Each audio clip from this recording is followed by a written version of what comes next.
Greetings, everyone, and welcome to part 12 of the Doctor Who DVD Disambiguation. This time around, we begin the era of the Fourth Doctor, Mr. Tom Baker, who was actually my first Doctor, and a lot of the stories in this particular season were some of my earliest exposure to Doctor Who. If you've seen my video, Journey of a Whovian, you'll recognize some of the stories I'm going to talk about in this one. So let's get right to it. Season 12, from 1974 to 75, today on the Multimedia Chronicles.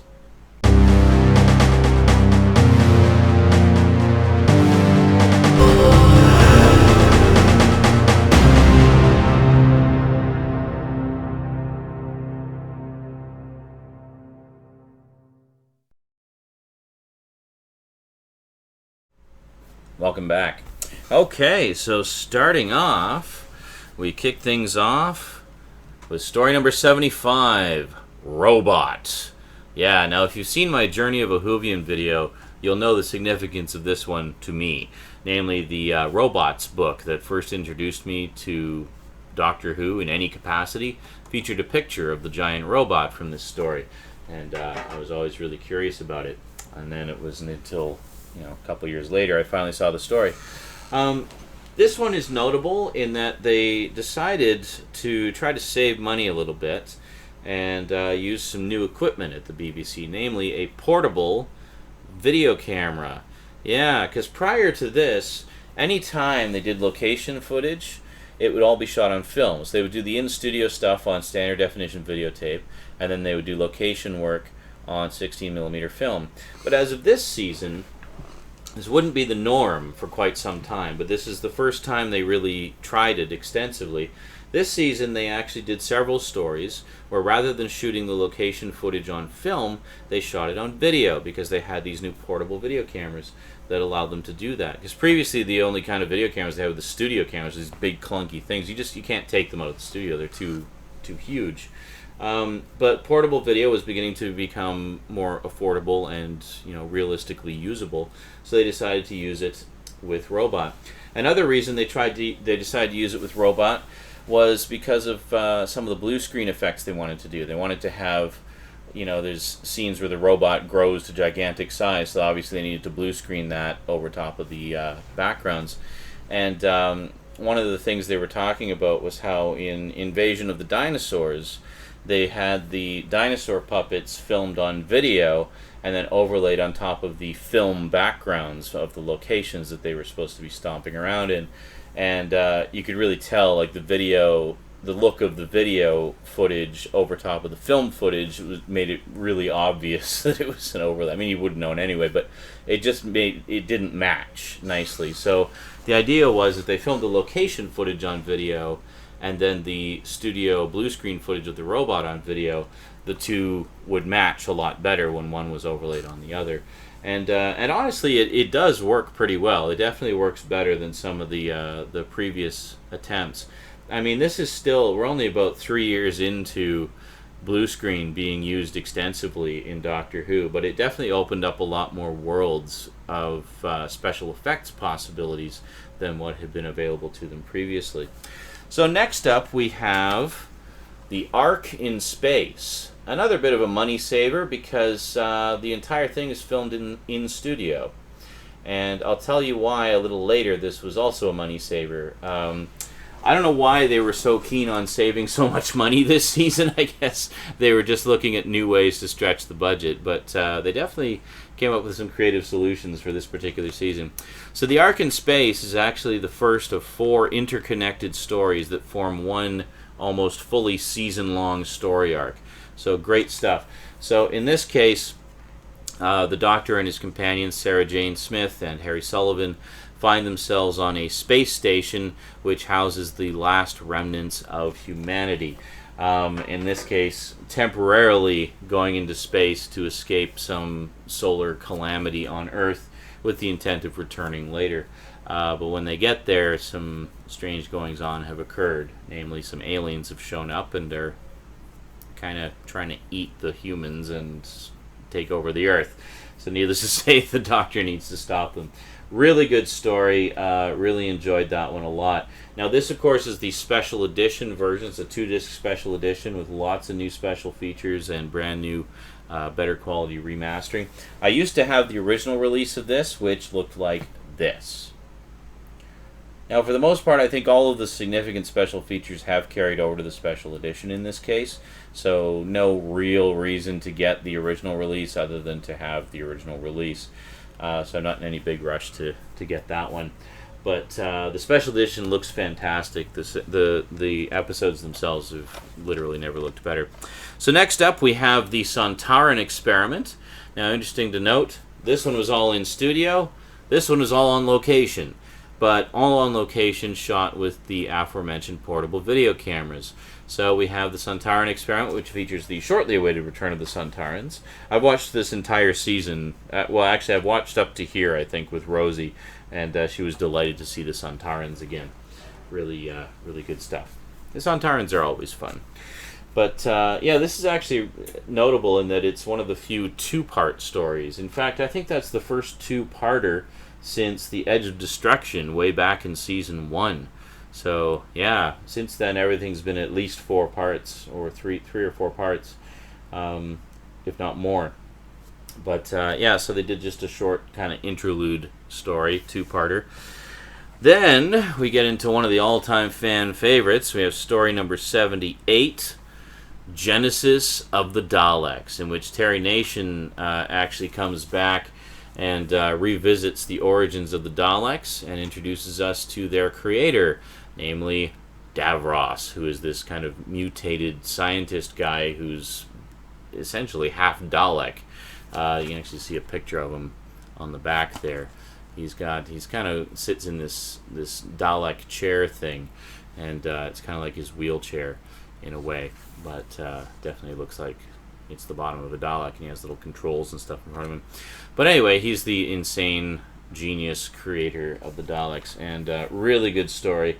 Always been a favorite. I wasn't as huge a fan of that story when I was younger. I've come to appreciate it more in my older years, because I guess now I get a lot of the sort of historical parallels and, you know, socio-political statements therein and stuff like that. So pretty cool.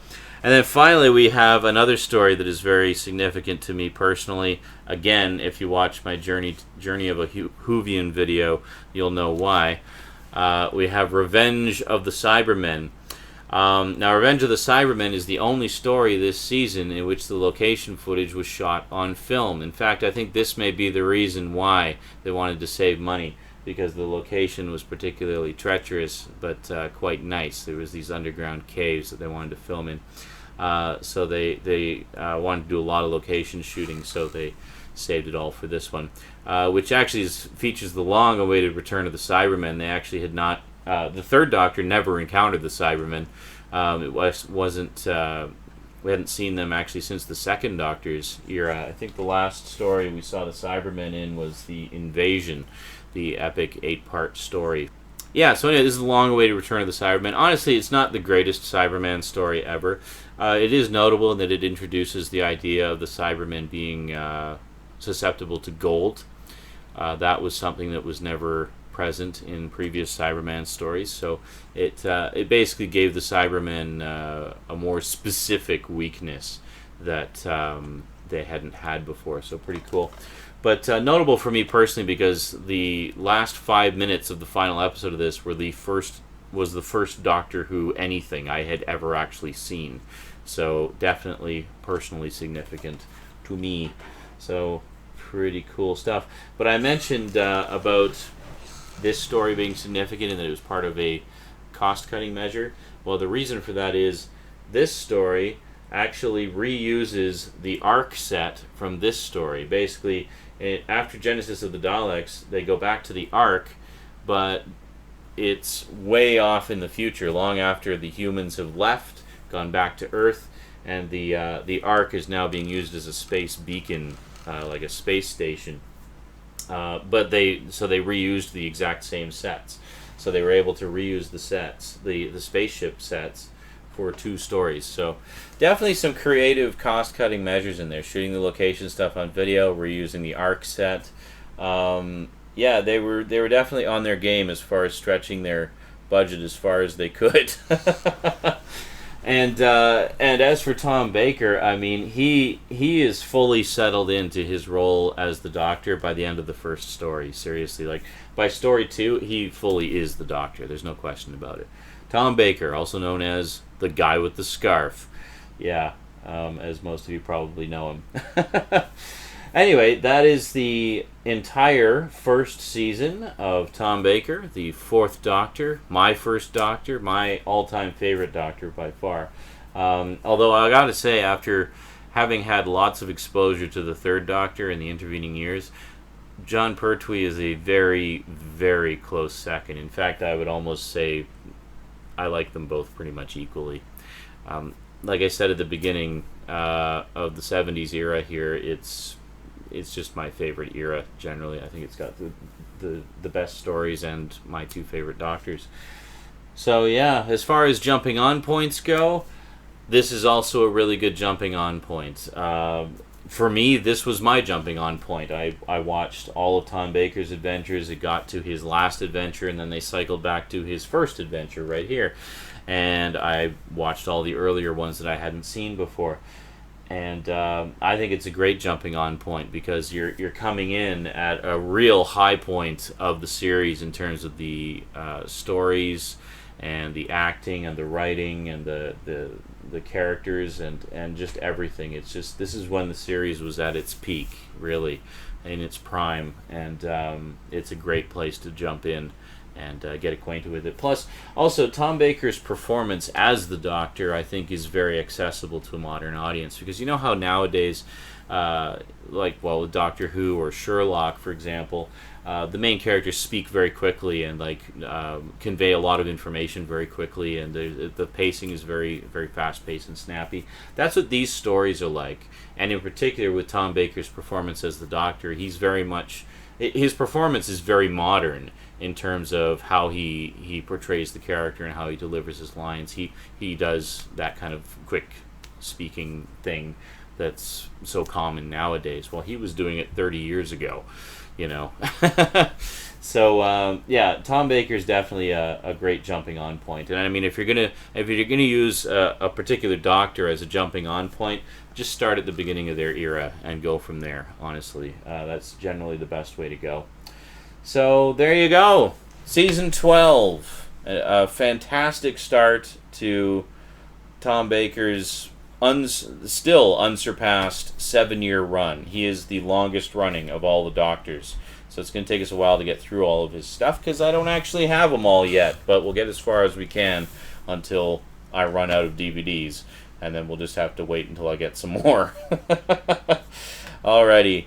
That is it from me to you for now. Next time we'll take a look at season 13. Oh, lucky 13. Yeah, the 1975 to 76 season of the classic Doctor Who series. Until then, thanks for watching, and sayonara.